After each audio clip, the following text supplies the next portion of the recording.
Quand il est question de tâches ménagères et d'organisation familiale, rester à la maison toute la journée ne ressemble en rien à revenir le soir à une maison qui est restée dans le même état que lorsqu'on l'avait quittée. Cela peut sembler évident et pourtant, on a tendance à regarder l'état pitoyable de notre logement et nous demander « Mais comment a-t-on pu en arriver là ?»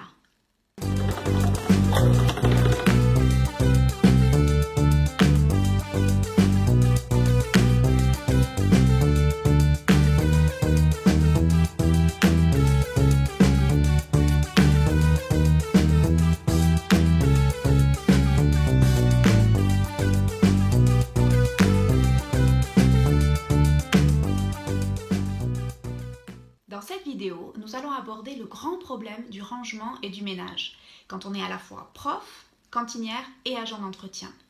Parce que les enfants, en plus d'apprendre, font du bazar, et enfin, au moins 4 fois par jour. Bonjour, je m'appelle Rebecca et j'ai 7 enfants à la maison. Quand les aînés étaient tout petits, les gens me disaient « Ils vont bientôt aller à l'école, ce sera plus facile ». Sauf que non, on a décidé de ne pas les mettre à l'école et du coup, en plus de s'occuper des repas et du ménage, je m'occupe aussi de leur instruction. C'est sûr que ça fait beaucoup et ce n'est pas toujours facile de jongler entre tout ça, comme je l'ai dit dans ma vidéo sur la gestion du temps. Et si vous avez l'impression d'être un peu dépassé par cette situation, je vous rassure, vous n'êtes pas la seule. Mais j'espère que vous trouverez dans cette vidéo quelques clés pour vivre plus sereinement cette situation.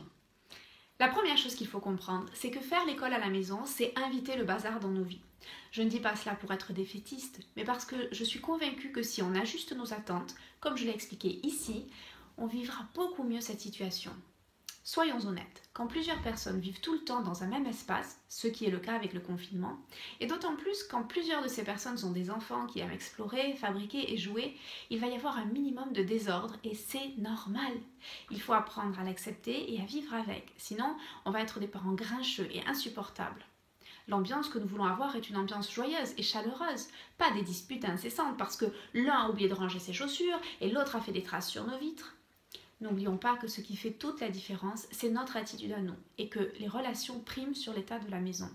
Nos enfants doivent bien ressentir qu'ils sont plus importants à nos yeux que d'avoir une maison digne d'un magazine de déco. Ceci dit, d'un autre côté, nous devons aussi reconnaître que le bien-être de chacun passe par un minimum d'ordre et d'organisation. Un logement propre et organisé contribue également à la paix dans le foyer en nous permettant de travailler plus sereinement et d'être moins irrités. Cela aide notre santé mentale car c'est stressant de vivre dans un capharnaüm où on ne trouve jamais ses clés ou un stylo pour écrire. Cela nous permet de mieux accueillir les autres et de mieux les servir. Cela nous aide à passer de bons moments avec nos enfants et c'est cela que nous voulons au fond.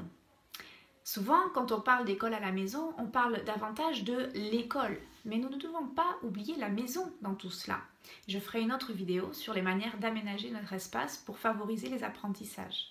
Ce qui est important de retenir pour le moment, c'est que l'état de notre maison a un effet important sur la qualité de notre éducation.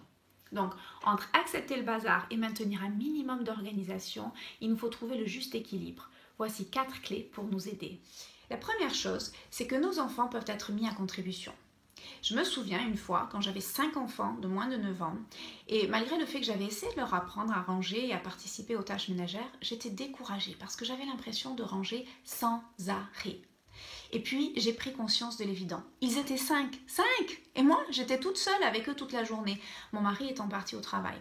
Si 5 enfants passaient leur temps à mettre du bazar dans la maison, des cahiers par ici, des Legos par là, des Playmobil par ici, le placard de Tupperware dans la cuisine vidé par terre quand je ne regardais pas, des crayons par là, un jeu de société par ici, et que moi je devais passer derrière eux pour tout ranger, il n'y avait aucune manière que je pouvais les rattraper. À 5 contre 1, ils allaient me battre à tous les coups. C'est là que j'ai compris que si je voulais survivre et ne pas passer tout mon temps à faire un travail jamais fini, c'était normal que les enfants participent. Idéalement, en rangeant dès qu'ils avaient fini une activité, je ne sais pas pourquoi. Nous, on n'a jamais trop bien réussi à leur inculquer cela parfaitement. On a un problème quelque part. Mais au moins à des moments définis dans la journée. Et cela me conduit à la deuxième clé. Si nous avons des moments dans la journée, typiquement pour nous, c'est juste avant le repas de midi et en fin d'après-midi, où l'on fait un rangement express où tout le monde participe, cela peut nous aider à accepter le bazar entre-temps. Si on sait qu'à midi, par exemple, on pourra passer d'une pièce où il y a des restes de toutes les activités de la matinée à une pièce qui a retrouvé sa dignité, on pourra mieux accepter que notre maison vive. Une chose qui aide, même si parfois je zappe cela, c'est de ranger avec et en même temps que mes enfants. car ils le font avec beaucoup plus d'entrain et d'application que si je leur demande simplement de tout ranger tout seul. Une troisième clé, c'est de prendre note des zones qui ont tendance à se dégrader rapidement et qui font monter notre pression intérieure. En réfléchissant à l'impact de ces différentes zones sur nos émotions, on peut mettre en place des systèmes pour s'en occuper. Par exemple, chez nous, l'entrée ressemble vite à un fourre-tout où s'entassent en vrac des manteaux, des chaussures et toute autre chose qu'on a balancé là. Une autre zone qui m'irrite vite, ce sont les sols quand ils sont sales. Identifiez donc ce qui vous irrite et faites un effort plus particulier sur ces parties de la maison en collaboration avec le reste de la famille. Nous avons chacun des seuils de tolérance aux bins différents.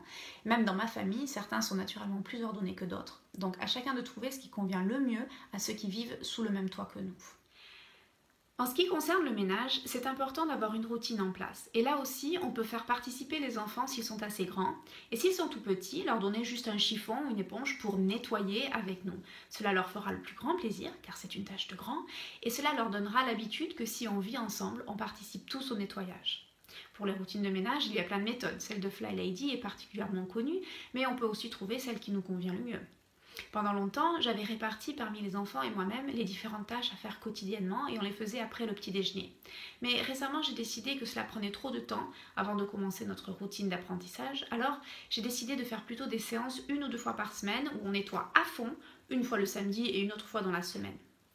Au quotidien, je fais rapidement la vaisselle du petit déjeuner pendant que les enfants commencent leur travail scolaire. Et puis pour les autres repas, ils font la vaisselle par équipe de 2 à tour de rôle. Et je m'assure que les toilettes soient nettoyées 1 fois par jour. Et puis, quand c'est notre heure de grand ménage, donc les 2 fois dans la semaine, on se répartit les tâches et on attaque le nettoyage plus en profondeur. À chacun de voir ce qui convient le mieux, mais c'est sûr que quand on est tout le temps à la maison, elle se salit beaucoup plus vite. Donc voilà 4 principes de base en ce qui concerne l'entretien de la maison. Si cela vous intéresse d'avoir plus de détails sur la manière qu'on s'organise chez nous, n'hésitez pas à le dire dans les commentaires. J'ai aussi préparé une autre vidéo sur les repas que vous pouvez voir ici et cela vous conduira directement à cette vidéo. Et vous, quelle est votre routine de ménage? Partagez-la dans les commentaires. Et si vous voulez voir d'autres vidéos sur le thème de l'école à la maison, abonnez-vous à cette chaîne en cliquant sur la petite cloche. D'ici la prochaine fois, je vous dis à bientôt pour aimer apprendre et apprendre à aimer.